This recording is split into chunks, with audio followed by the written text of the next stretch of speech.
Good day, everybody. Today we're going to be reviewing the game Fences the Ranch. Now this is a tile laying game, and the object of this game is you're going to be placing tiles, trying to build little farms, and trying to score the animals that are in those farms. This game also comes with 9 different expansions, so let's check it out.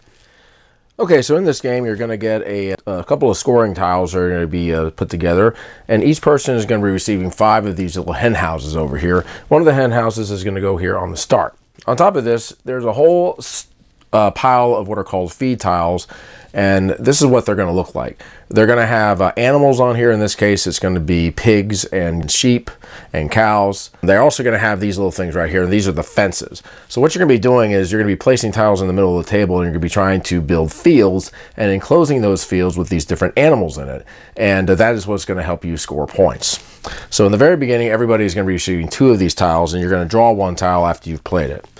Everybody is also going to pick the character from this pile of cards here, and I'll go ahead and show you one of them. They're going to have different abilities over here. This one says you'll get plus 6 points for closing a farm without cows, plus 6 points for closing a farm without pigs. And there's several different types of cards like this that each have different abilities, so you'll get to choose one, and I'll choose this one here. So let's say it's my turn. I'm going to go ahead and place a tile. Let's say I decide I'm going to go ahead and place this tile over here. Then I'm going to go ahead and draw one, and my opponent's going to go. So my opponent says, okay, I'll play this one, and what you're going to do is you're going to simply just try to connect a fence together with it, and it's going to continue going on. And so he'll draw a tile, I'll go ahead and play a tile. Let's say I decide I'm going to go ahead and play this tile.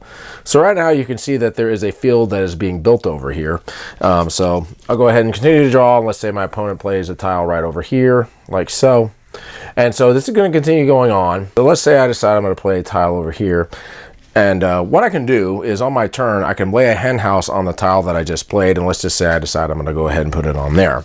What this is going to do is if I end up closing this field and I have a hen house on there, that is going to allow me to score points. But mainly what this is for is if my opponent ended up closing off this field, I would go ahead and score the points as well. So let's say my opponent, he goes ahead and he plays this tile.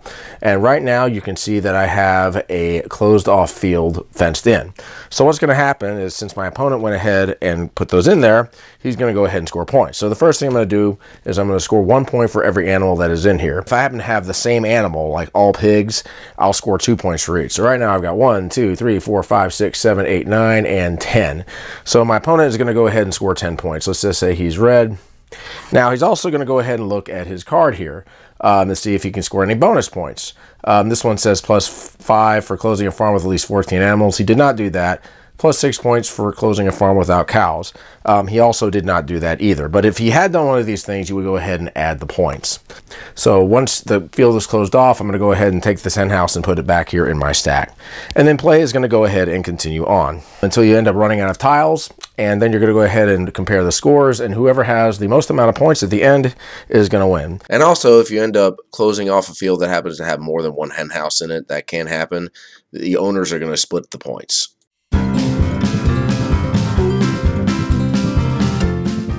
Okay guys, so these are the expansions. I'm going to go over these real quick. Not going to give you all the hard and fast rules, but just give you an idea of what they do. Up first we have the males. You've got tiles here that are going to have like a boar, a bull, and then a ram. If you close a farm that has one of these animals in there, you're going to score an extra point for the counterparts. So for example, if I had a farm that was closed that had 3 pigs in there, since I have a boar, instead of being 3 points, they would be worth 6 points. Right over here we have fences or gates. You're going to have a tile that has these little symbols on here. Anytime you lay one of these down, what you're going to do is you're going to put a gate on here in a closed position. Now anybody that ends up playing a tile in a field that has a gate, they're going to have the option to open the gate or to close the gate, like so. If they end up closing the gate, this will give them a chance to close out the farm or the field, and they'll be able to score their points. Leaving the gate open, this will give them the opportunity to expand the field if they would like to. You're also going to be getting an assortment of tiles that have chickens on them and a fox token, which is this. Anytime you lay down a field that has chickens on them and close it out, you're going to place this fox token in any open field. If you end up closing a field that has a fox on it, any chickens that are in the field are going to basically be eaten and are not going to score any points. Right over here is the market tile. What this is going to do is going to change the scoring conditions depending on what it is. Anytime someone plays a market tile, you're going to take one of these cards, and there's several, and you're going to flip it over, and this is going to be the rule. This one says, sheep is mixed in mixed fields are worth no points, but a farm with pigs score 3 more points. So anytime you close a farm out, you're going to look at this card and just follow what the rules say about it as far as the scoring. Now, anytime you play a market tile, or someone plays a market tile, you're going to go ahead and discard this and then flip over the next market card that's going to have some different rules on it. Right over here are what are called sharecropper tokens. What these are going to allow you to do is they're going to allow you to try to get points from an opponent's field that has a hen house on it. Okay, so let's just say my opponent happened to have a farm on a tile, and this was somewhere in the game, and I played a tile next to him like so. What I can do is I can go ahead and build my own farm, and let's just say this happened to be the farm I built. And what I can do is I can play the sharecropper token like so. So what you'll see is that these two, that I have the sharecropper token in yellow's field. So if yellow or somebody else ends up closing this out, I'm going to split the points with whoever ends up closing out the farm with these sharecropper tokens. You also have these little hay bales over here. Anytime you close the farm out, you're going to go ahead and place this on an adjacent farm like so. Let's just say this was a closed field, you place this there. And anytime somebody closes the farm that has hay bales in them, you're going to do end scoring with them. The way it works is, depending on how many hay bales you have, you're going to simply count the hay bales and then square the number. So if you have 1 hay bale, that's 1 point. 2 hay bales will be worth 4 points, 3 9 points, and so on.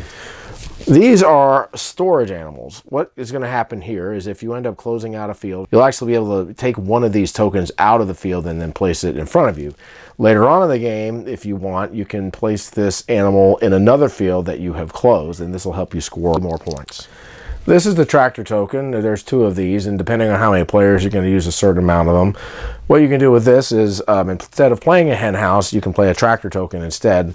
Let's just say I happen to play this token, and then I put a tractor on there. What's going to happen is if me or somebody else ends up laying down a tile adjacent to the tractor, and they place a hen house on it like so, this is going to allow them to play another tile.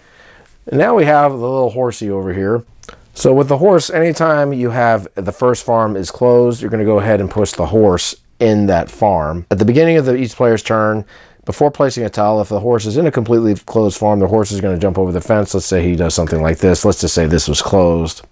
On any player's turn, instead of placing a hen house, you can move the horse to an adjacent field, regardless of whether it's closed or not. If you end up closing a farm with the horse, then you're going to go ahead and score 5 additional points. And finally, you got seasons. What these are, this is an add-on deck of cards that you're going to be able to use to modify the rules of the game. You can use one or you can use several. I'll just show you one here. This is winter. This says if a player closes a farm which scores 0 points from their farmer profile, the player and the opponent both score points as if the player had a hen house and the farm just closed. And there's several different cards here. There's a tornado, there's summer, autumn, spring, there's a flood, there's a harvest, there's a drought, and then there's rainy weather. But basically, you can just use these to modify the rules.